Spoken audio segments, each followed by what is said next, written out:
Au cœur du château de Windsor, durant les années 1360, sous les salles rénovées sur ordre d'Édouard III, se trouvait une chambre que les visiteurs modernes remarqueraient à peine.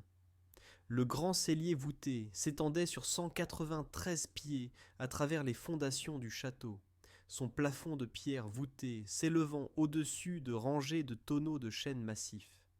Faiblement éclairé par quelques torches dispersées, cet espace caverneux restait perpétuellement frais même pendant les chaleurs de l'été, son sol se situant bien en dessous des cours intérieures.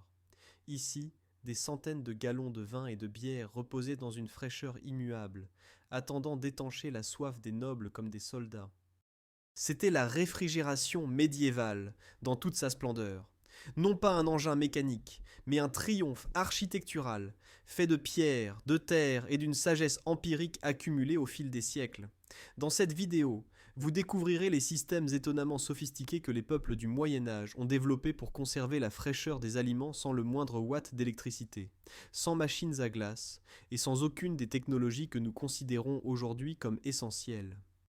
Nous explorerons le génie architectural des celliers voûtés et des caves qui maintenaient des températures stables toute l'année. Nous examinerons comment les sources d'eau sont devenues des systèmes de refroidissement naturels. Nous révélerons comment la Terre elle-même servait de réfrigérateur géant. Et nous lèverons le voile sur le commerce organisé de la neige qui prospérait dans l'Espagne du XIVe siècle. Vous verrez comment les monastères ont perfectionné des systèmes de stockage intégrés, que les châteaux se sont empressés de copier. Vous comprendrez pourquoi des guerres du sel ont éclaté à travers l'Europe médiévale, et vous apprendrez comment le stockage stratégique des aliments pouvait déterminer l'issue de sièges durant des mois, voire des années. Ce voyage remettra en question l'idée reçue selon laquelle le Moyen Âge était une époque primitive et peu sophistiquée, révélant au contraire une ère d'innovation remarquable où les gens résolvaient des défis de survie fondamentaux grâce à une observation fine de la nature et une application brillante des ressources disponibles. La vie médiévale suivait des rythmes que les modernes, protégés par des supermarchés ouverts toute l'année et des réfrigérateurs bourdonnants, peinent à comprendre. Le cycle des saisons gouvernait tout, de ce qui apparaissait sur les tables, à qui vivait et qui mourait de faim. Imaginez l'approche de l'automne dans un manoir ou un château médiéval. À l'extérieur des murs, le bétail paissait dans des champs qui allèrent bientôt brunir et se dénuder. À l'intérieur, le châtelain faisait face à un calcul inévitable. L'hiver approchait, apportant avec lui l'impossibilité de nourrir des dizaines ou des centaines d'animaux pendant des mois où l'herbe disparaissait sous la neige et la glace. La réponse, répétée chaque automne à travers l'Europe, était le grand abattage. En l'espace de quelques semaines, porcs, bovins, moutons et chèvres étaient abattus, se transformant en une avalanche soudaine de viande fraîche qui se gâterait en quelques jours si elle n'était pas traitée. Ce n'était pas simplement une question d'économie pratique, mais une question de survie. Chaque foyer, de la plus humble chaumière paysanne au plus grand château, faisait face au même défi urgent. D'énormes quantités de viande devaient être conservées immédiatement, ou des mois de subsistance potentielle pourriraient en une charogne sans valeur. Les conséquences d'un échec allèrent bien au-delà des estomacs vides pendant l'hiver. Au printemps, le phénomène que les gens du Moyen Âge appelaient sinistrement la soudure arrivait avec une prévisibilité cruelle. Les réserves d'hiver, aussi soigneusement rationnées soient-elles, diminuaient inévitablement. Les aliments conservés de l'abattage d'automne avaient été consommés, les légumes séchés des caves à racines étaient épuisés, le poisson salé se faisait dangereusement rare. Pourtant, la nouvelle récolte était encore à des semaines ou des mois, les jeunes pousses commençant à peine à émerger d'un sol encore froid. Pour les paysans, cela signifiait de véritables épreuves. Parfois, la famine. Les chroniques de l'époque parlent d'années de vaches maigres, où le printemps entraînait des mesures désespérées, des familles consommant les semences qui auraient dû être gardées pour les plantations, cherchant des plantes et des racines sauvages, comptant sur la charité des monastères qui maintenaient des réserves d'urgence précisément pour de telles périodes. Pour les châteaux et les monastères, la soudure signifiait une gestion minutieuse des provisions restantes et une forte dépendance envers les méthodes de conservation qui s'étaient avérées les plus efficaces. L'été apporterait de nouveau l'abondance, des légumes frais des potagers, du lait des vaches mises au pâturage, et du poisson des rivières aux cours généreux. Mais l'abondance de l'été servait principalement à se préparer pour l'automne, lorsque le cycle recommençait avec une nouvelle série d'abattages et la course désespérée pour tout conserver avant le retour de l'hiver. Au-delà de la survie saisonnière, le stockage des aliments possédait une importance stratégique qui pouvait changer le cours de l'histoire. Imaginez un château assiégé, ses portes barricadées, ses murs encerclés par les forces ennemies. La garnison pouvait posséder tous les avantages militaires, de hauts murs, des archers habiles, des armes adéquates. Mais rien de tout cela n'importait si les réserves venaient à manquer. La guerre de siège représentait un test d'endurance, où le camp le mieux approvisionné l'emportait souvent. Un châtelain avisé, selon la sagesse militaire de l'époque, maintenait au moins 6 mois de provisions en tout temps, en l'absence de menaces immédiates. Cela signifiait des quantités massives de céréales qui pouvaient être moulues par des moulins à bras à l'intérieur des murs du château, des barils de porc salé et de lard, des meules de fromage à pâte dure qui se bonifiaient avec le temps, des haricots secs et de l'avoine, du malt et de l'orge pour brasser la bière, et de vastes réserves de sel pour conserver tout bétail qui pourrait être abattu pendant le siège lui-même.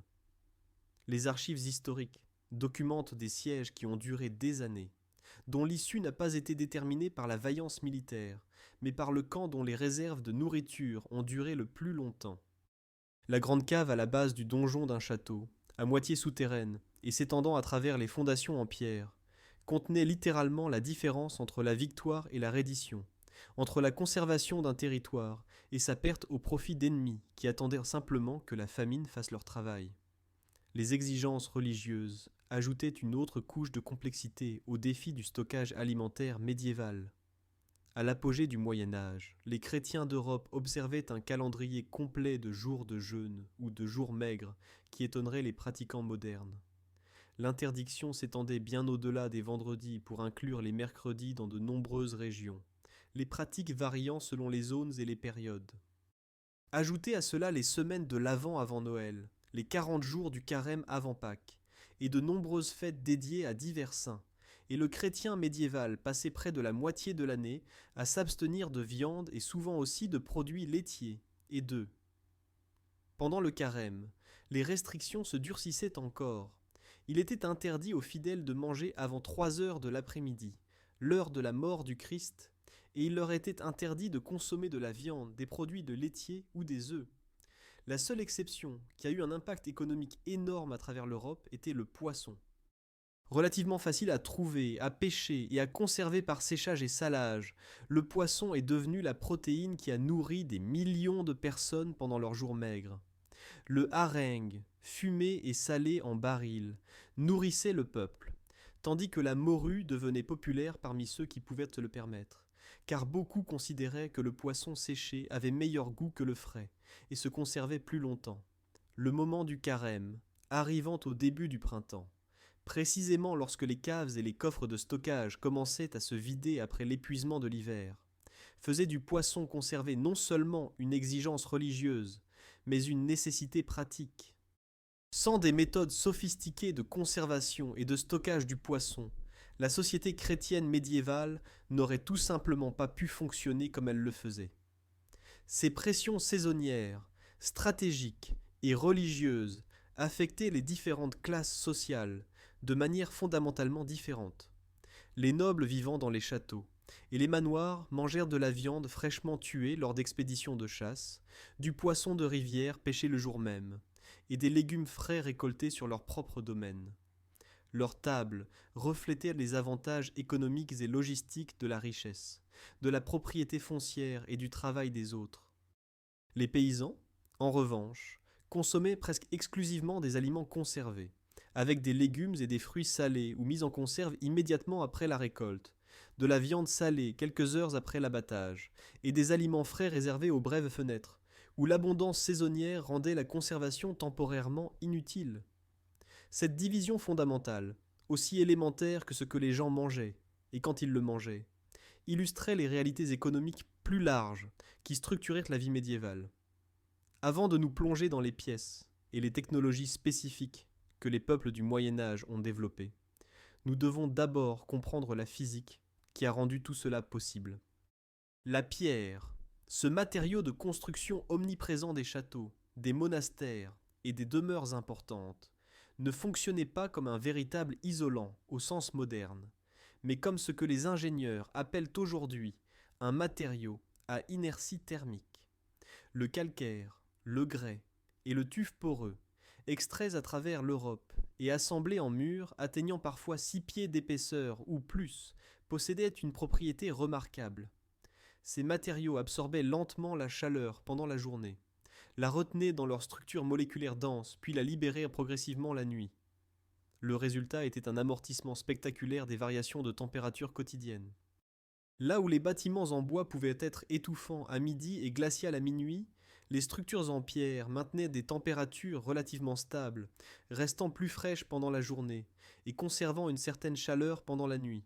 Les bâtisseurs médiévaux comprenaient ce principe non pas par la théorie scientifique, la thermodynamique en tant que discipline formelle n'apparaîtrait que des siècles plus tard, mais par des générations d'observations empiriques.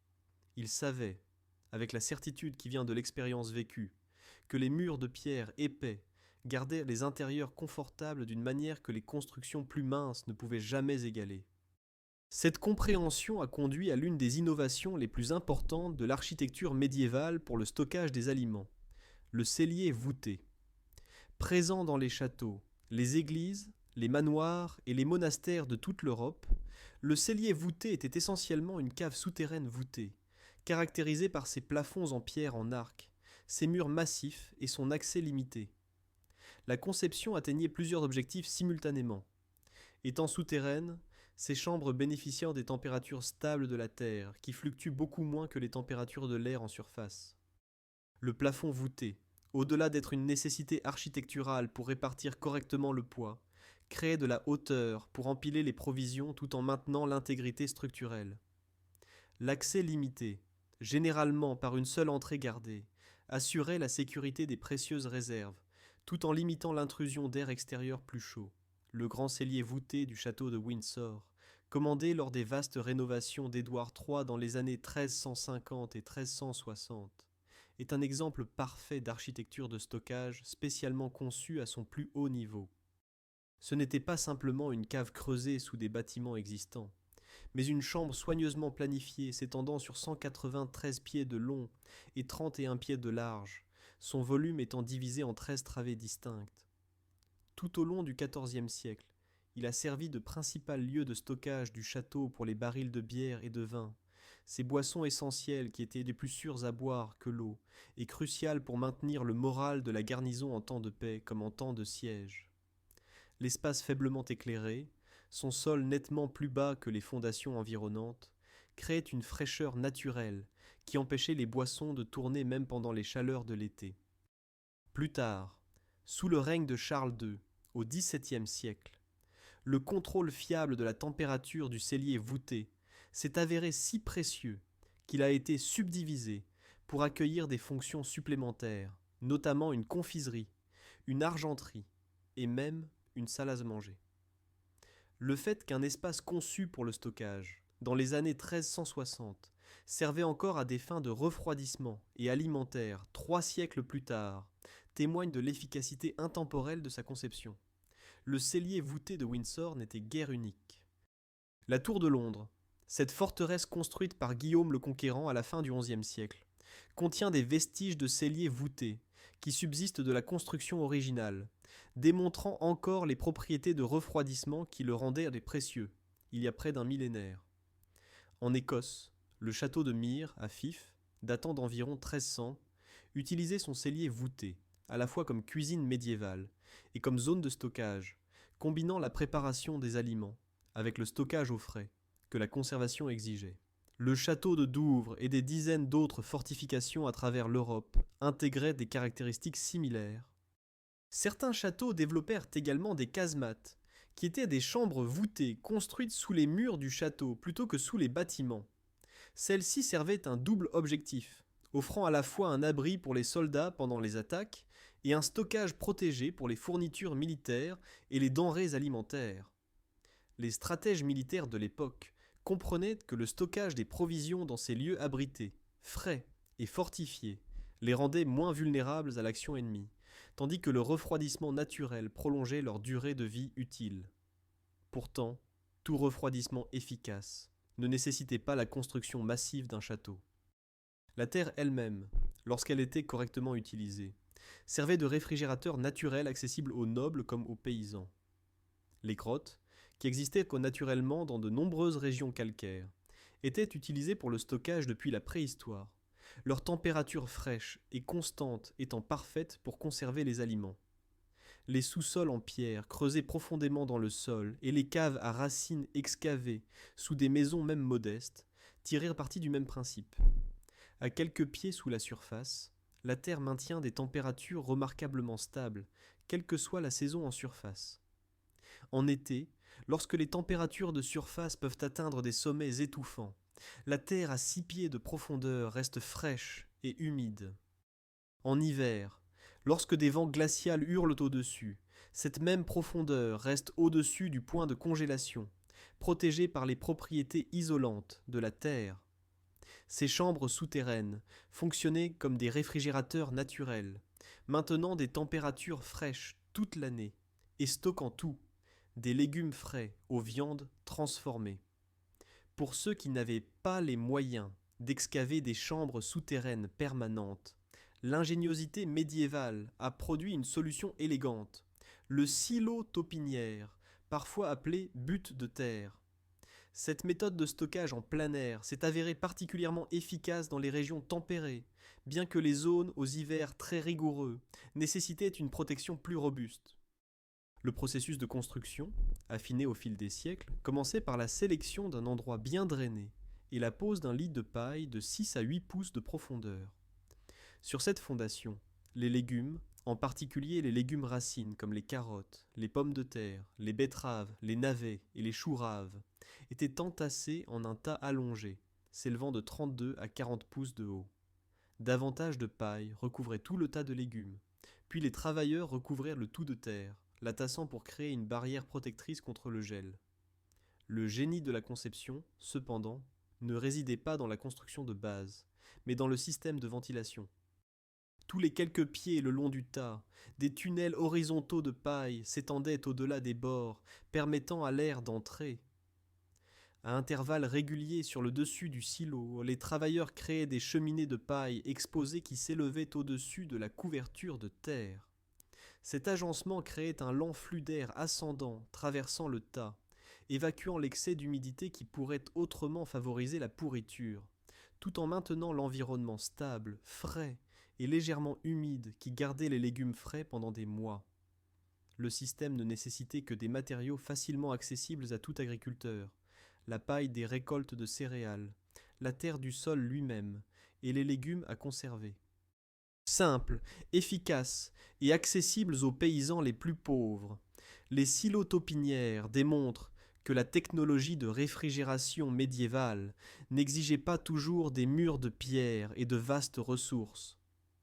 Au sein de la géographie complexe d'un château médiéval ou d'un manoir important, certaines pièces portèrent la responsabilité de la magie pratique de la conservation des aliments. 3 espaces étaient primordiaux, le garde-manger, la panetterie et la bouteillerie, chacun conçu avec des objectifs spécifiques et exploitant des principes architecturaux pour maintenir les températures requises par leur contenu. Ensemble, ces pièces formaient un système intégré aussi sophistiqué que les divisions d'une cuisine moderne entre réfrigérateur, congélateur et stockage de produits secs. Le garde-manger, cette pièce cruciale pour les denrées périssables, recevait la plus grande attention architecturale. Les bâtisseurs médiévaux positionnaient les garde-manger du côté nord-est des châteaux, un emplacement qui minimisait l'exposition au soleil tout au long de la journée. Dans l'hémisphère nord, les murs nord ne reçoivent aucune lumière directe du soleil, tandis que l'exposition à l'est n'apporte que la chaleur relativement douce du soleil du matin. En revanche, les murs sud et ouest subissaient des heures de chauffage solaire intense qui pouvaient rendre les pièces inconfortablement chaudes. Les petites fenêtres du garde-manger, positionnées en hauteur sur les murs, servaient un double objectif. Elle laissait entrer juste assez de lumière pour travailler tout en limitant l'effet de réchauffement du soleil. Et plus important encore, elle facilitait la circulation de l'air frais, sans créer les courants d'air qui pourraient perturber le climat soigneusement maintenu. Les détails architecturaux devenaient encore plus sophistiqués. Les garde-manger en pierre, conçus pour maintenir la fraîcheur même par les temps les plus chauds, intégraient souvent des étagères en ardoise ou en marbre, ces matériaux étant choisis pour des propriétés allant au-delà de la simple apparence. Des étagères de 2 à 3 pouces d'épaisseur, taillées dans l'ardoise ou le marbre et solidement encastrées dans d'épais murs de pierre, restaient nettement plus fraîches que le bois et absorbèrent la chaleur de tout ce qui reposait dessus. Le garde-manger stockait la viande crue, le gibier ramené de la chasse et les légumes frais des jardins du domaine. La viande, en particulier, nécessitait une manipulation soigneuse. Des crochets encastrés dans les poutres du plafond permettaient de suspendre les quartiers de viande pour le séchage avant la cuisson, la hauteur les protégeant de la vermine, tandis que la circulation de l'air aidait au séchage et au léger fumage qui se produisait à proximité des feux de cuisine. Le terme « larder » lui-même, garde-manger, dérive de la pratique du lardage, qui consiste à recouvrir la viande de graisse de porc pour la conserver en la protégeant de l'air, des bactéries et de l'humidité. Les maisonnées médiévales faisaient des distinctions soignées entre le garde-manger humide, pour les viandes fraîches et récemment conservées, et le garde-manger sec, pour les articles nécessitant un refroidissement moins intense. Le garde-manger sec abritait les fruits séchés, les céréales stockées dans de solides coffres, et les fromages à croûte dure qui bénéficiaient en fait d'un vieillissement dans des conditions fraîches et sèches. Cette différenciation montrait une compréhension sophistiquée du fait que différents aliments nécessitaient différents environnements de stockage. La viande avait besoin d'un maximum de fraîcheur et d'une humidité soigneusement contrôlée. Les céréales avaient besoin de sécheresse pour éviter la moisissure. Les fromages avaient besoin d'une fraîcheur stable, mais pouvaient tolérer des températures légèrement plus élevées que la viande crue. À côté du garde-manger se trouvait la panéterie, dont le nom dérive des termes de l'ancien français pour le stockage du pain. Ici résidaient les articles non périssables, qui nécessitaient néanmoins une protection contre la chaleur, l'humidité et la vermine. Le pain et les produits de boulangerie, les assiettes et les couverts, les fruits secs et les céréales non encore moulues en farine, trouvaient tous leur place sur les étagères organisées de la panéterie. Un officier appelé le panétier, l'un des nombreux officiers de maisons spécialisées, était responsable de l'inventaire et du bon fonctionnement de la panéterie. Bien que la panéterie nécessitât un refroidissement moins intense que le garde-manger, elle bénéficiait tout de même de murs de pierre épais et d'un emplacement stratégique à l'abri du soleil direct. La troisième pièce essentielle, la bouteillerie, porte un nom qui trompe les oreilles modernes. Nous entendons butter, beurre, et imaginons un stockage de produits laitiers, mais la bouteillerie médiévale n'avait que peu à voir avec ce produit. Le nom dérive plutôt de termes français et latins pour bouteilles ou fûts, révélant la véritable fonction de la pièce comme lieu de stockage d'alcool. Située de manière pratique près de la cuisine et de la grande salle, la bouteillerie stockait le vin, la bière et le cidre dans de grands récipients en bois. Le bouteiller, loin d'être le serviteur généralisé que les siècles suivants feraient de ce titre, était spécifiquement l'officier de la maison responsable des boissons, un poste d'une importance considérable. La bière, plus sûre à boire que l'eau en raison de l'ébullition impliquée dans sa production, était consommée avec une régularité remarquable par toutes les classes sociales. Le vin, cher et prestigieux, nécessitait une gestion attentive pour éviter qu'il ne se gâte. La bouteillerie distribuait également des bougies. Curieusement, une fonction qui semble étrange jusqu'à ce que l'on se souvienne que l'alcool et les bougies étaient des produits de valeur, contrôlés, qui nécessitaient un stockage sécurisé et un rationnement attentif. Pendant un siège, lorsque les sources d'eau pouvaient être contaminées ou coupées, les réserves de bière et de cidre de la bouteillerie pouvaient faire la différence entre une garnison qui maintenait son efficacité au combat et une qui succombait à la dysenterie ou à la déshydratation. L'agencement physique de ces pièces témoignait d'une réflexion sophistiquée sur le flux de travail et l'efficacité. Dans un manoir typique, Le passage des écrans séparait l'extrémité inférieure de la grande salle, créant une zone de transition entre l'espace public où se déroulaient les repas et les espaces de travail où la nourriture et les boissons étaient préparées et stockées. Ce passage avait généralement 2 ou 3 portes menant à la bouteillerie, à la cuisine et à la panetterie, chacune représentant un département distinct de la maisonnée, avec son propre personnel dédié et ses responsabilités spécifiques. La disposition ressemble à la conception des restaurants modernes, où différentes stations gèrent différents aspects de la préparation et du service des repas, chacune optimisée pour sa fonction particulière. Le donjon du château lui-même, cette tour fortifiée centrale qui servait de dernier refuge lors des attaques, intégrait un stockage à une échelle que les panetteries et les garde-manger ne pouvaient égaler. Le sous-sol et le rez-de-chaussée d'un donjon, étant dépourvus de fenêtres pour préserver la sécurité en cas de siège, servaient parfaitement au stockage. Ces espaces sombres et frais n'étaient idéaux pour rien d'autre, mais ils excellaient dans leur fonction désignée. La grande cave à la base d'un donjon contenait tout le nécessaire pour approvisionner une garnison fortifiée assiégée pendant des mois. Des céréales en quantité massive, des denrées alimentaires séchées de toutes sortes, des fournitures militaires, y compris des flèches et des armes de rechange, des rouleaux de tissu pour les réparations, tout cela et plus encore remplissait les niveaux les plus bas du donjon. Étant à moitié souterraines, ces caves offraient les mêmes avantages de refroidissement que les celliers voûtés spécialement construits, aidant à conserver les denrées alimentaires dans les températures stables et fraîches que la terre fournissait. Dans les plus grands châteaux, la cour contenait des bâtiments supplémentaires dédiés à des fonctions spécifiques de la chaîne d'approvisionnement alimentaire. Les brasseries produisaient la bière que tout le monde buvait, leurs opérations nécessitant à la fois le stockage des céréales et le stockage du produit fini. Les fournils transformèrent les céréales en pain, cet aliment de base du régime médiéval, avec leurs propres besoins de stockage pour la farine et les pains finis.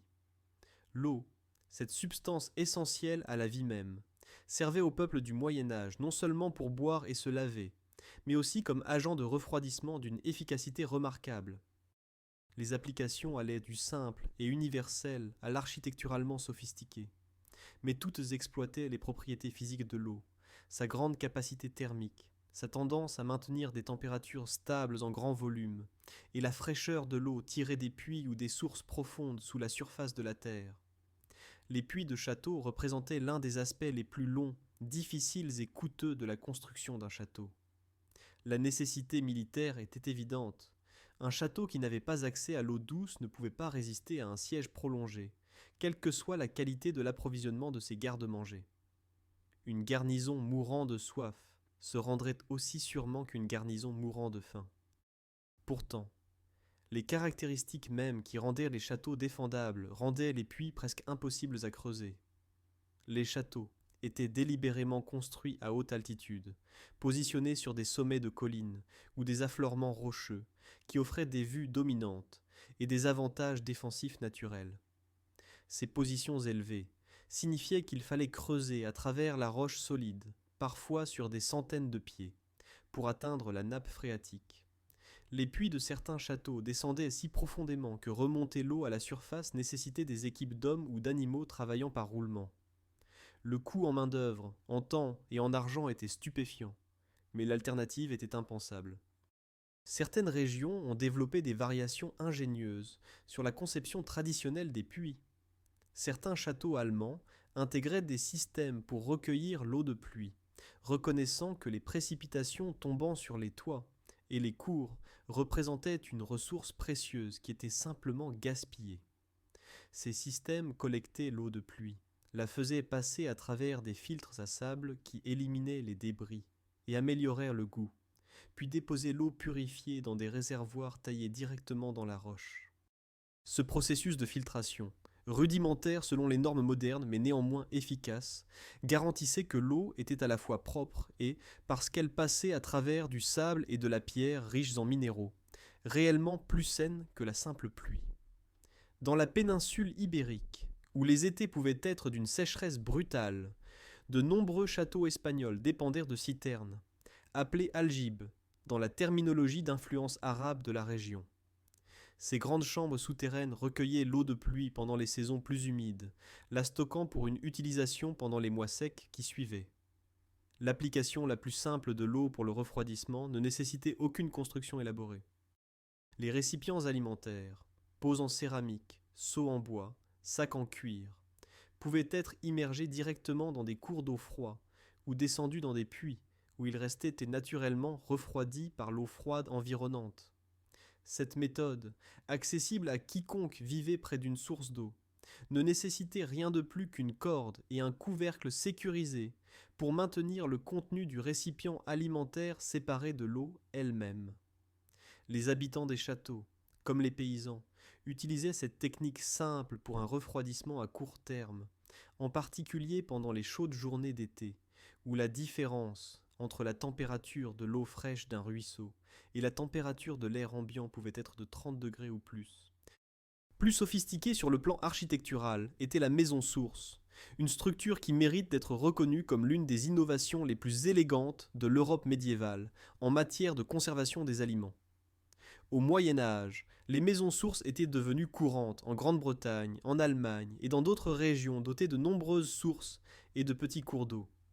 La conception de base consistait en un petit bâtiment, généralement une seule pièce, construit directement sur une source naturelle ou un ruisseau. La structure servait un double objectif: protéger la source d'eau de la contamination par les animaux ou les débris, et fournir un environnement frais et contrôlé pour stocker les denrées périssables, en particulier les produits laitiers, qui étaient des aliments de base du régime féodal. À l'intérieur de la maison source, des canaux ou des bassins revêtus de pierres étaient soigneusement conçus pour tirer le meilleur parti de l'eau courante. L'eau qui s'écoulait, qu'elle provienne d'une source émergeant du sol ou d'un ruisseau détourné, maintenait une température constante toute l'année. Le jour le plus chaud de l'été, l'eau de source sortant des profondeurs de la terre restait à environ 50 degrés Fahrenheit, bien en dessous de la température de l'air ambiant, et suffisamment fraîche pour ralentir considérablement la croissance bactérienne dans les produits laitiers et autres denrées périssables. En hiver, remarquablement, la même température de l'eau de source, qui semblait froide en été, paraissait maintenant chaude en comparaison de l'air glacial extérieur, maintenant l'intérieur de la maison source au-dessus du point de congélation et protégeant les articles stockés des dommages causés par le gel. Cette stabilité de température tout au long de l'année rendait les maisons sources extraordinairement précieuses pour les domaines qui dépendaient de la production laitière. Les opérations laitières centrées dans les maisons sources reflétaient des siècles de techniques affinées. Le lait, placé dans des bidons et immergé dans l'eau froide courante, restait frais beaucoup plus longtemps que le lait laissé à température ambiante. Le beurre fraîchement baratté, emballé dans des baquets et placé dans la source murée, restait ferme et doux au lieu de rancir. Peut-être plus important encore, la crème destinée à la fabrication du beurre pouvait être conservée au frais et fraîche dans la maison source jusqu'à ce qu'une quantité suffisante soit accumulée pour que le barattage en vaille la peine. Dans les maisons sources plus grandes et plus élaborées, le barattage lui-même, ainsi que le salage et le moulage du beurre en forme standardisée pour le stockage ou la vente, se déroulaient tous à l'intérieur frais, où les produits laitiers restaient à des températures optimales tout au long du processus. Les domaines médiévaux exploitaient également l'eau sous une autre forme, le stockage vivant dans les viviers. Ces bassins artificiels d'eau douce à faible courant servaient de centre de culture pour l'élevage de poissons et d'installation de stockage, pour maintenir les poissons vivants jusqu'à ce qu'ils soient nécessaires à la consommation. Construits en creusant dans le sol, en construisant des remblais au-dessus du sol, ou en barrant d'étroites vallées, les viviers pouvaient être assez grands, les plus grands servant principalement au stockage, tandis que des étangs satellites plus petits et moins profonds étaient utilisés pour la reproduction et l'élevage des jeunes poissons jusqu'à maturité. Les viviers servaient un double objectif qui révèle le pragmatisme médiéval dans toute sa splendeur. En temps de paix, ils fournissaient une source fiable de poissons frais pour les tables du château, ce qui était particulièrement important compte tenu des nombreuses exigences religieuses pour les jours maigres. En temps de siège, ils se transformaient en réserves alimentaires d'urgence. Les douves des châteaux, Ces barrières défensives remplies d'eau entourant les fortifications pouvaient également servir de vivier en période de paix, peuplées de carpes, de brochets et d'autres espèces qui fourniraient une nourriture supplémentaire aux défenseurs lors d'attaques prolongées. Le poisson vivant représentait le summum de la réfrigération fraîche, se maintenant à une fraîcheur parfaite jusqu'au moment où il était pêché et tué pour la cuisson. L'utilisation de la glace et de la neige pour le refroidissement et la conservation des aliments remonte bien plus loin dans l'histoire que beaucoup ne l'imaginent, révélant que les Européens du Moyen Âge n'étaient pas des pionniers dans cette technologie, mais les héritiers et les adaptateurs d'une sagesse ancienne. Les ingénieurs perses construisaient des structures sophistiquées de stockage de glace appelées yakshals vers 400 avant notre ère, bien que les preuves archéologiques des premières structures restent limitées, plus de 1000 ans avant le début de la période médiévale. Ces bâtiments remarquables, des dômes coniques en briques de terre crue qui s'élevaient parfois à plus de 15 mètres dans les airs, démontraient une compréhension de la physique qui semble presque miraculeuse pour leur époque. Les concepteurs employaient plusieurs techniques de refroidissement simultanément. Le refroidissement par évaporation de l'eau, le refroidissement radiatif qui dissipait la chaleur vers le ciel nocturne, des effets de cheminée solaire qui créaient une circulation d'air, et des principes de réservoirs de chaleur diurne qui absorbèrent la chaleur pendant la journée et la libérèrent la nuit.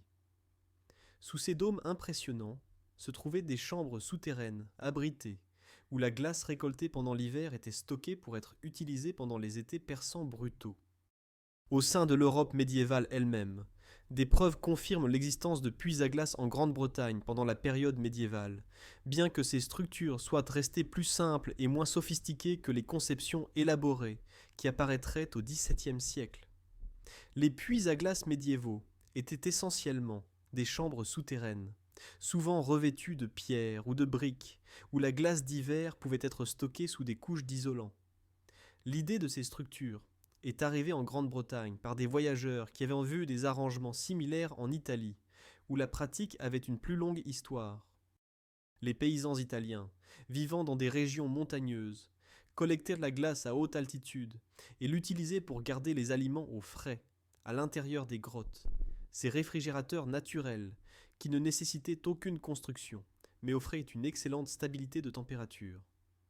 Les preuves les plus fascinantes de l'utilisation médiévale de la glace et de la neige proviennent de la péninsule ibérique, où, durant la fin de la période médiévale, un véritable commerce de l'eau gelée s'était développé. Des archives de Navarre et de Valence décrivent des structures spécialisées, appelées pozos de Nièvre ou neveras, ce qui se traduit par puits à neige.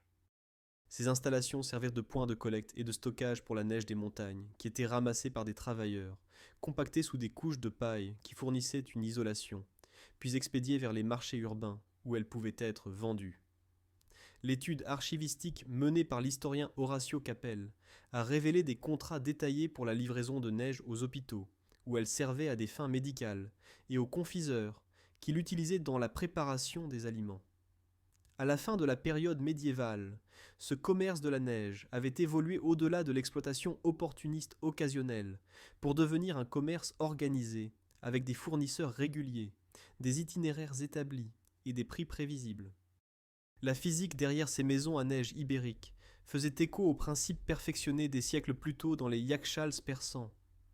Les chambres souterraines minimisaient l'exposition à l'air chaud. Les murs épais fournissaient une masse thermique qui résistait aux changements de température, et les matériaux isolants tels que la paille réduisaient le transfert de chaleur depuis l'environnement extérieur. Le petit âge glaciaire, cette période de refroidissement des températures qui a affecté l'Europe environ du XIVe au XIXe siècle, a créé à la fois des défis et des opportunités pour le stockage de la glace. Une chronique italienne de 1359 rapporte que dans toute l'Italie centrale, la neige a atteint une hauteur extraordinaire. Ainsi, pour alléger les toits, la neige a été jetée dans les rues et certaines villes ont été bloquées de sorte que les habitants ont été piégés pendant plusieurs jours dans leurs maisons.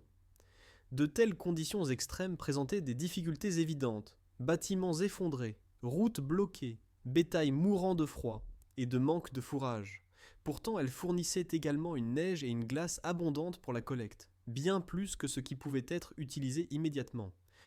L'évolution vers des glacières plus sophistiquées s'est accélérée au début du XVIIe siècle, bien que les principes de base soient restés les mêmes que dans la pratique médiévale.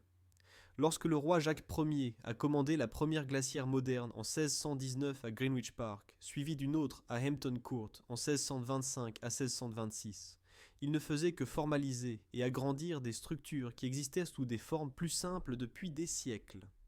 La glacière de Hampton Court, décrite dans les archives de construction comme une conserve à neige, consistait en un puits maçonné de 30 pieds de profondeur et de 16 pieds de large, couvert par un bâtiment en bois avec un toit de chaume. Bien que les glacières les plus élaborées appartiennent à des périodes ultérieures, la technologie et les principes étaient pleinement compris et employés sous des formes plus simples à l'époque médiévale. Même les meilleurs systèmes de refroidissement médiévaux, celliers voûtés, maisons sources, stockage de glace, ne pouvaient que ralentir la décomposition. Ils ne pouvaient pas l'arrêter complètement. Pour que la nourriture survive au voyage de l'abondance de l'automne à la pénurie du printemps, le refroidissement seul s'est avéré insuffisant. Les peuples du Moyen Âge avaient besoin de techniques de conservation qui transformaient fondamentalement la nourriture, créant de nouveaux produits capables de résister à des mois de stockage sans réfrigération. Parmi ces techniques, aucune n'avait plus d'importance que le salage, et rien ne révèle mieux cette importance que l'économie et la politique qui entouraient le sel lui-même. La capacité du sel à conserver les aliments représentait, sans exagération, une contribution fondatrice au développement de la civilisation. Avant le salage, les humains restaient largement dépendants de la disponibilité saisonnière de la nourriture, ne pouvant stocker que des céréales et quelques autres articles naturellement durables. Le salage a tout changé. Il a éliminé la dépendance aux saisons, en permettant de conserver la viande, le poisson et même les légumes pendant des mois ou des années. Il a rendu possible le transport de la nourriture sur de longues distances, permettant des réseaux commerciaux qui reliaient des régions éloignées. Pour l'Europe médiévale, le sel servait de conservateur presque universel pour la viande, le poisson, le beurre et d'innombrables autres aliments. Les méthodes de conservation par le sel se divisaient en deux catégories principales. Le salage à sec consistait à enfouir la viande dans des cristaux de sel, qui extrayaient l'humidité de la chair par osmose, tandis que les propriétés antimicrobiennes du sel empêchaient les bactéries de se multiplier. La viande qui sortait de ce processus ressemblait peu à de la viande fraîche. Elle était dure, complètement séchée et intensément salée, nécessitant un trempage dans plusieurs changements d'eau avant la cuisson. Mais elle était conservée, capable de durer des mois, voire des années, si elle était gardée au sec. Les légumes pouvaient être conservés de la même manière, en couches de sel dans de grandes jarres en céramique ou des barils en bois. Le saumurage représentait une variation où les aliments, en particulier le poisson, étaient emballés dans du sel à l'intérieur de récipients scellés, et l'humidité extraite du poisson dissolvait le sel, créant une solution de saumure concentrée qui conservait la chair. L'importance économique et culturelle du sel dans l'Europe médiévale se manifestait de manières à la fois évidentes et subtiles. Le sel était difficile à obtenir dans de nombreuses régions, ce qui en faisait un article commercial très prisé, qui se déplaçait le long de routes établies depuis les centres de production vers les zones de pénurie. De nombreuses sociétés, y compris la Rome antique dont les pratiques ont influencé l'Europe médiévale, considéraient le sel comme une forme de monnaie. Le mot français salaire dérive du latin salarium, lié à sal, signifiant sel, faisant probablement référence à des allocations de sel ou à la valeur accordée aux soldats qui gardèrent les routes du sel menant à Rome, bien que les soldats romains eux-mêmes aient généralement été payés en pièces de monnaie plutôt qu'en sel. Les mines de sel médiévales, comme celles de Salzbourg en Autriche et de Hallein en Allemagne, sont devenues des centres économiques vitaux. Leur emplacement stratégique, le long des routes commerciales, facilitait l'échange de sel contre d'autres marchandises, créant une richesse qui a bâti des villes. En Afrique de l'Ouest médiévale, le sel des mines sahariennes a conduit au développement de routes commerciales transsahariennes, qui ont apporté une grande richesse à des royaumes comme le Mali et le Songhai. Les dirigeants reconnaissaient la valeur du sel et agissaient en conséquence. Certains établissaient des monopoles, leur accordant des droits exclusifs de vente de sel sur leur territoire. D'autres imposaient de lourdes taxes qui remplissaient les trésors royaux. En France, l'impôt sur le sel, connu sous le nom de gabelle, est devenu une source majeure de revenus royaux et une source persistante de ressentiment parmi le peuple qui n'avait d'autre choix que de payer. Les guerres du sel, de la fin de la période médiévale, ont vu des villes, des régions et parfois des nations entières se battre pour le contrôle des mines de sel et des routes commerciales, des conflits où le prix n'était pas l'or ou le territoire, mais l'humble minéral qui rendait la conservation des aliments possible. Le fumage complétait le salage dans la conservation de la viande, bien qu'il puisse aussi être utilisé indépendamment. Après le salage, la viande était souvent suspendue au-dessus de feux ou dans des fumoirs dédiés, où elle était exposée à la fumée de bois en combustion, généralement des bois durs comme le chêne ou le carrier qui conféraient des saveurs désirables. La fumée atteignait plusieurs objectifs de conservation simultanément. Ses composés antimicrobiens, absorbés par la surface de la viande, aidaient à éliminer les bactéries, tout en créant une couche qui retardait la nouvelle croissance bactérienne. La chaleur du feu contribuait à un séchage supplémentaire, éliminant l'humidité qui aurait autrement favorisé la décomposition. Le poisson, en particulier les espèces abondantes, comme le hareng, subissait un fumage à l'échelle industrielle, les communautés côtières traitant des milliers de poissons par jour pendant les saisons de pointe. Le séchage, la méthode la plus fondamentale de conservation des aliments, ne nécessitait que de la chaleur et de l'air pour éliminer l'humidité dont les micro-organismes ont besoin pour prospérer. Les fruits, les légumes et les viandes pouvaient tous être séchés, bien que les techniques variaient selon le climat et les ressources disponibles. Dans les régions méditerranéennes dotées d'un fort ensoleillement, les fruits pouvaient être étalés sur des claies ou des toits pour sécher naturellement. L'Europe du Nord, manquant d'un soleil intense et fiable, a développé des approches alternatives. La nourriture était séchée sur des feux dans les salles de séjour ou dans des étuves spécialement construites, dédiées au séchage des fruits, des légumes et des herbes. La fermentation et la conservation au vinaigre représentaient une autre approche de conservation, qui cultivait activement certains micro-organismes tout en empêchant les nuisibles. Les légumes immergés dans une saumure subissaient une fermentation, car les bactéries consommaient les sucres et produisaient de l'acide lactique, créant un environnement acide qui empêchait la détérioration, tout en générant des saveurs distinctives. Ce processus donnait de la choucroute à partir du chou, des cornichons à partir de concombres frais, et de nombreux autres produits qui ajoutèrent de la variété au repas, tout en fournissant des nutriments vitaux pendant les mois d'hiver, où les légumes frais n'étaient pas disponibles. Les produits laitiers fermentés comme le kéfir, le yaourt et le fromage blanc dépendaient de complexes de levure et de bactéries qui, lorsqu'ils étaient délibérément introduits dans le lait, accéléraient le processus de décomposition mais le maintenaient propre à la consommation. Pour ceux qui pouvaient se le permettre, le miel servait de conservateur et d'édulcorant d'une efficacité remarquable.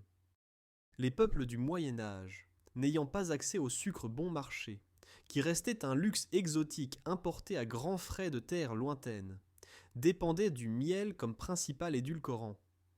Les fruits conservés dans le miel ou bouillis dans un sirop de miel concentré pouvaient être stockés pendant de longues périodes, la faible teneur en eau et les propriétés antimicrobiennes du miel empêchant la détérioration, tandis que sa douceur masquait les éventuels mauvais goûts du processus de conservation lui-même.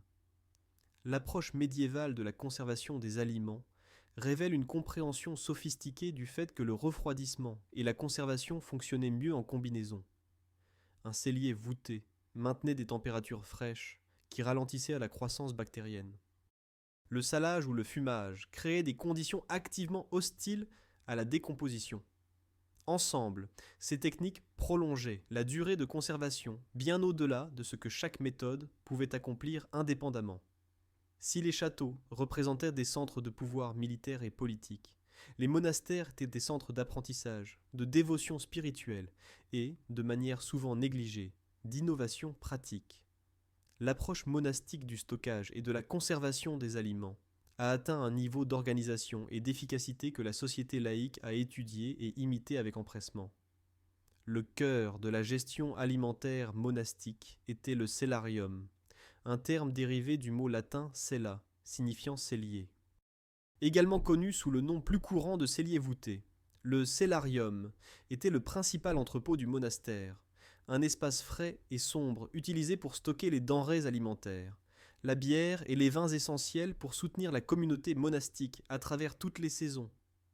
Dans les monastères anglais, qui suivaient des modèles architecturaux qui se sont répandus dans une grande partie de l'Europe du Nord, le cellarium était généralement situé dans ou sous les bâtiments de l'aile ouest du cloître, cette cour fermée autour de laquelle les bâtiments monastiques étaient disposés.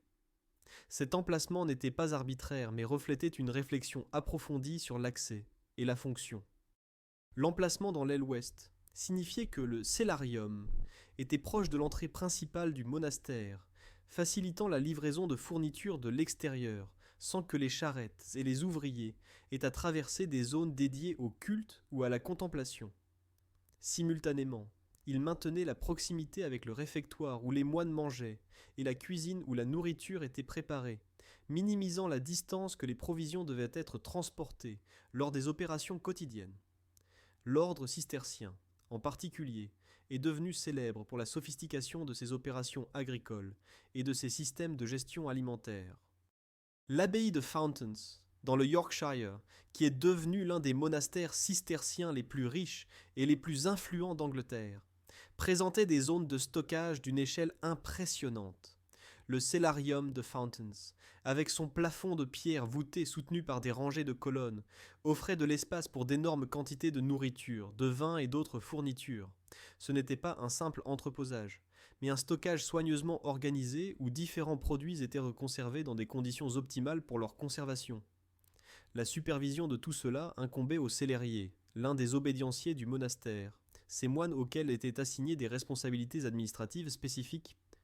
Le rôle du cellérier allait bien au-delà de la simple garde des aliments stockés. Ce poste exigeait d'agir en tant que principal fournisseur de toutes les denrées alimentaires du monastère et de servir d'intendant général des ressources matérielles de la communauté. Le cellérier était responsable de toute la chaîne d'approvisionnement alimentaire, s'assurer que les champs étaient correctement cultivés et récoltés, gérer le stockage des récoltes, superviser la transformation des matières premières en produits définis et distribuer les provisions selon les besoins.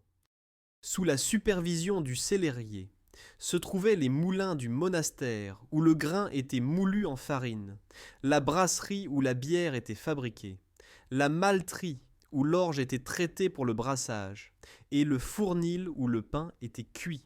L'innovation en matière de gestion alimentaire monastique s'est propagée dans le monde laïque par de multiples canaux. Les maisonnés nobles employaient des membres du personnel qui avaient appris leur métier dans des contextes monastiques, transportant ainsi les connaissances institutionnelles des contextes religieux au contexte laïque. Lorsque les nobles visitèrent les monastères, comme ils le faisaient fréquemment à la fois pour des raisons spirituelles et parce que les monastères servaient de centre d'hospitalité, ils observaient l'organisation efficace et rapportaient des idées dans leurs propres châteaux et manoirs. Après avoir examiné les techniques individuelles et les caractéristiques architecturales spécifiques, nous pouvons maintenant prendre du recul pour voir l'ensemble du système. La réfrigération médiévale n'a jamais été une technologie unique, mais plutôt une approche intégrée combinant plusieurs méthodes, chacune répondant à des besoins et des contraintes différents. L'architecture fournissait la base, l'inertie thermique des murs de pierre épais, le placement stratégique des salles de stockage pour minimiser l'exposition au soleil, la construction souterraine ou semi-souterraine qui exploitait les températures stables de la Terre, et les celliers voûtés qui créaient de grands volumes d'espace naturellement frais. L'eau ajoutait une autre couche, les sources fournissant des températures fraîches constantes, les ruisseaux et les puits pour le refroidissement par immersion, les viviers offrant un stockage vivant où les protéines restaient fraîches jusqu'au moment de la consommation. La terre elle-même servait de réfrigérateur massif grâce aux caves à racines et aux silos taupinières, des technologies accessibles nécessitant des ressources minimales au-delà du creusement et de la paille. La glace et la neige là où elles étaient disponibles, et principalement à la fin du Moyen Âge ou dans certaines régions, offraient une véritable capacité de congélation. Les techniques de conservation, salage, fumage, séchage, fermentation, transformaient les aliments en formes capables de résister à des mois de stockage même sans refroidissement. Toutes ces méthodes fonctionnaient ensemble dans une danse sophistiquée de technologies complémentaires. La variation saisonnière des techniques révèle la subtilité de la gestion alimentaire médiévale. L'hiver apportait la congélation naturelle dans les régions du nord, permettant de conserver les aliments congelés à l'extérieur ou dans des salles de stockage non chauffées, tout en offrant l'occasion de récolter de la glace et de la neige pour une utilisation ultérieure. Le printemps, cette période difficile où les réserves d'hiver étaient épuisées, mais où les nouvelles récoltes se faisaient encore attendre des semaines, signifiait une forte dépendance aux poissons conservés pour répondre aux exigences du jeûne religieux et aux techniques de conservation qui avaient transformé l'abondance de l'automne en produits encore comestibles des mois plus tard. L'été permettait une plus grande utilisation d'aliments frais, mais activait également les maisons sources et les caves fraîches comme défense contre la chaleur, tout en présentant la meilleure opportunité de l'année pour sécher les aliments au soleil et se préparer pour l'automne à venir. L'automne était la saison de l'effort de conservation maximale, lorsque le grand abattage remplissait les garde-manger de viande qui devaient être salés, fumés et séchés immédiatement, lorsque les légumes des jardins étaient emballés dans du sel ou stockés dans des caves à racines, lorsque les fruits étaient conservés dans du miel ou séchés pour l'hiver. Les différences régionales étaient tout aussi importantes, dictées par le climat et la géographie. L'Europe du Nord, avec ses hivers froids, dépendait davantage de la congélation hivernale naturelle et a développé de solides traditions de stockage de la glace. Les régions méditerranéennes, confrontées à des étés chauds et à une congélation hivernale limitée, utilisaient davantage les techniques de refroidissement par évaporation dérivées de pratiques anciennes et recueillaient la neige des montagnes où elle persistait même pendant les mois chauds. Les régions tempérées comme l'Angleterre et le nord de la France employaient une approche équilibrée où l'inertie thermique devenait cruciale, avec des murs de pierre épais et un stockage souterrain assurant un refroidissement toute l'année. Les différences de classe qui structuraient toute la société médiévale se manifestaient de manière frappante dans le stockage et la conservation des aliments. Les maisonnés nobles bénéficiaient d'un accès à une infrastructure sophistiquée qui nécessitait un investissement en capital substantiel. Les celliers voûtés qui gardèrent le vin au frais coûtèrent des fortunes à excaver et à voûter. Les maisons sources nécessitaient le contrôle des sources d'eau, ce qui impliquait la propriété foncière. Le personnel professionnel, le cellérier gérant l'ensemble des approvisionnements alimentaires, le bouteiller supervisant les boissons, le panettier responsable des produits secs, représentaient des coûts de main-d'œuvre continus que seuls les maisonnés riches pouvaient supporter. Les conservateurs coûteux comme les épices exotiques, de généreuses quantités de miel et le sel le plus fin restaient tous hors de portée des budgets paysans. La réalité paysanne était radicalement différente. Des méthodes plus simples dominaient. Des caves à racines creusées dans la terre, des silos taupinières ne nécessitant que de la paille et de la terre, l'immersion de récipients alimentaires dans les cours d'eau, lorsque cela était possible. Une forte dépendance au salage et au séchage signifiait que les régimes paysans étaient monotones, dominés par les aliments conservés. Les haricots et les pois, qui pouvaient être séchés et stockés efficacement sans sel, sont devenus des aliments de base précisément parce qu'ils se conservaient bien avec un minimum d'intrants. Pour les paysans, la conservation n'était pas simplement une planification prudente, mais une corvée essentielle, centrale à la survie elle-même. Même les meilleurs systèmes de stockage alimentaire médiévaux avaient des limites importantes. La nourriture se gâtait malgré tous les efforts. Les rongeurs et les insectes nuisibles restèrent des problèmes constants, rongeant les récipients et consommant les réserves. La soudure, à la fin de l'hiver et au début du printemps, se produisait précisément parce que les méthodes de conservation, bien qu'efficaces, n'étaient pas parfaites. Les sièges pouvaient durer plus longtemps que des réserves même généreuses, si les attaquants se montraient suffisamment patients. Les variations météorologiques apportaient leurs propres défis. L'équilibre entre le succès de la conservation et les pertes inévitables était un fait que les peuples du Moyen Âge acceptaient comme naturel, faisant de leur mieux pour minimiser les pertes tout en reconnaissant que la perfection restait impossible. Ce qui semblait au départ une question impossible. Comment les peuples du Moyen Âge pouvaient-ils garder les aliments au frais sans électricité, sans machines à glace, sans aucune technologie moderne? C'est révélé être une question avec des réponses sophistiquées. La solution n'était pas une invention unique, mais un système intégré combinant l'architecture, la gestion de l'eau, les propriétés de la terre, le stockage de la glace et de la neige lorsque cela était possible, et des techniques de conservation qui transformaient les aliments en formes capables de survivre des mois sans refroidissement. Chaque méthode complétait les autres, s'adressant à différents aliments et à différentes saisons, créant une redondance qui rendait le système global remarquablement robuste. Les peuples du Moyen Âge comprenèrent la physique sans thermodynamique formelle, saisissant par observation empirique que l'inertie thermique amortissait les variations de température, que les chambres souterraines restaient fraîches toute l'année, que le refroidissement par évaporation de l'eau pouvait abaisser considérablement les températures, et que l'élimination de l'humidité des aliments empêchait la croissance bactérienne qui causait la détérioration. Derrière chaque baril de nourriture conservée, chaque cave fraîche remplie de vin, chaque maison source remplie de produits laitiers, se trouvait le travail humain et des connaissances accumulées. Le cellérier qui gérait les provisions d'un monastère appliquait une compréhension acquise au fil des années d'expérience et qui lui avait été transmise par le cellérier précédent, qu'il avait apprise de son prédécesseur dans une chaîne ininterrompue remontant sur des générations. Le bouteiller supervisant la bouteillerie d'un château savait précisément quel vin devait être consommé en premier et lesquels s'amélioreraient avec l'âge, une connaissance qui n'était pas écrite dans les livres, mais qui vivait dans la sagesse pratique de ceux qui manipulaient ces boissons quotidiennement. Les laitières travaillant dans les maisons sources possédèrent des connaissances spécialisées sur la gestion du lait et de la crème, à différentes températures, sur le moment de baratter le beurre, sur la manière de le saler pour un stockage prolongé. Les paysans construisant des silos taupinières appliquaient une compréhension de la ventilation et de l'isolation qui fonctionnait efficacement avec les ressources disponibles. L'impact historique, plus large, de ces systèmes de stockage et de conservation des aliments s'étendait bien au-delà du simple fait d'empêcher la nourriture de se gâter. L'issue stratégique des sièges dépendait de la capacité de stockage, les châteaux bien approvisionnés tenant des mois ou des années, tandis que ceux mal approvisionnés se rendaient en quelques semaines. Des empires économiques sont nés du commerce du sel.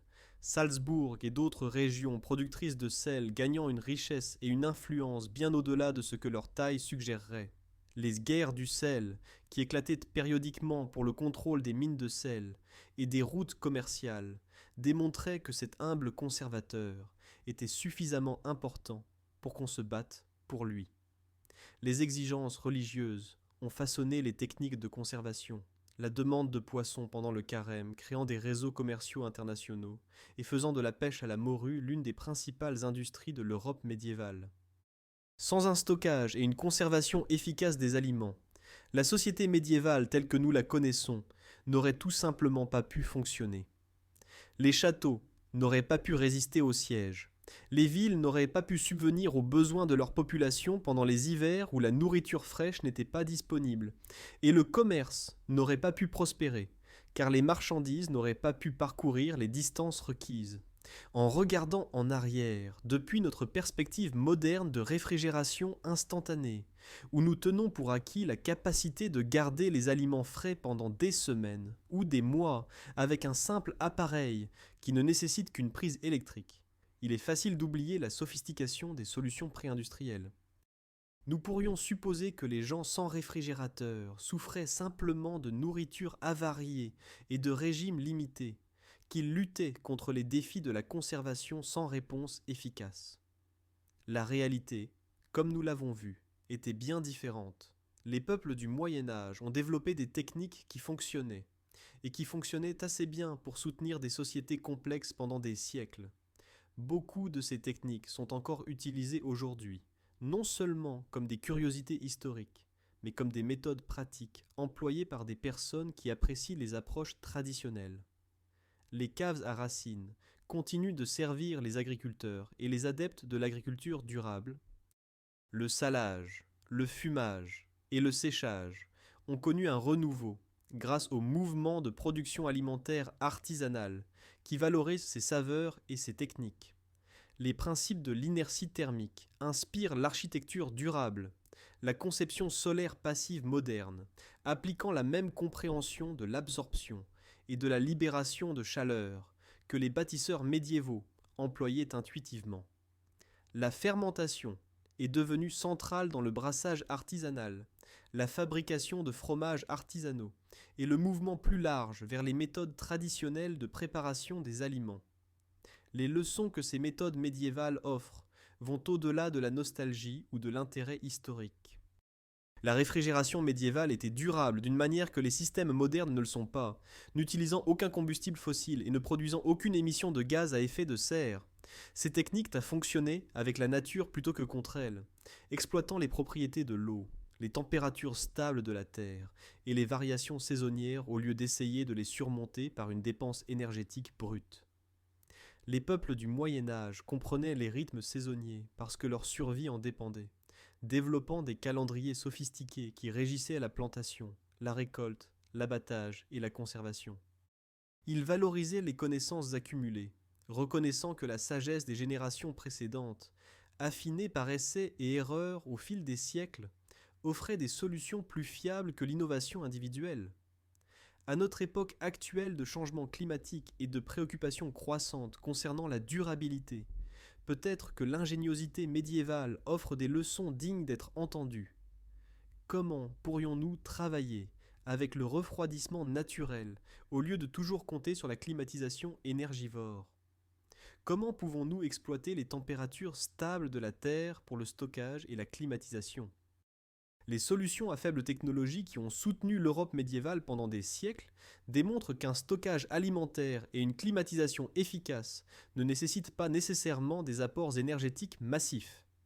L'histoire plus large que révèle la réfrigération médiévale remet en question la notion selon laquelle le Moyen Âge était une période sombre d'ignorance et de lutte primitive.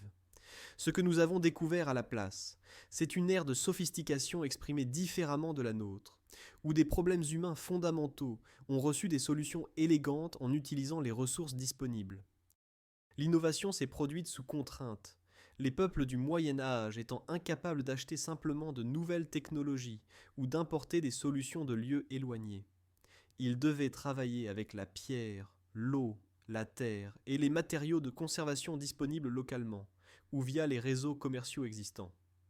Dans ces contraintes, ils ont créé des systèmes qui fonctionnaient efficacement pour leurs objectifs, soutenant les populations, permettant le commerce, rendant possibles les réalisations culturelles et artistiques pour lesquelles la période médiévale est rappelée. La créativité et l'adaptabilité humaine transparaissent dans ces solutions, démontrant des capacités qui transcendent toute époque ou niveau technologique particulier. Lorsque nous regardons la réfrigération médiévale avec les yeux d'aujourd'hui, nous ne voyons pas des luttes primitives, mais des solutions élégantes répondant à des besoins humains universels avec les ressources disponibles. Différent ne signifie pas inférieur.